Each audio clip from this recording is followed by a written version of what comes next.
Well, hello there. Here we are, back on Patrick's T-Bird. Yes, Scotty's feeling much better. We may have found the issue, so we hope, but whatever. Okay, so AC compressor, overflow tank, fan, air filter assembly. That, surprisingly enough, came off kind of easy. We're still bagging and tagging on all the bolts and bracketry and stuff like that.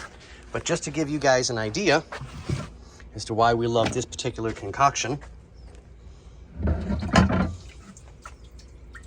look at that. Not a drop of rust. No, we got a little bit on the inside, but that is a million times better than what it was. So we've got some of the other pieces that are soaking. That one I just put in. That is so much better. And then when we get ready to put everything back together, this will be cleaned up, sanded, and painted.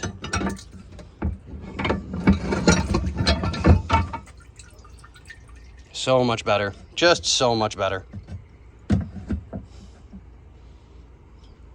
So, yeah. So that'll take care of that. So we've got a little bit more to go. I'll pull the water pump here in a second and get a few things taken care of that way to start getting this ready to go. But on that note, ladies and gentlemen, I will bid you a see ya.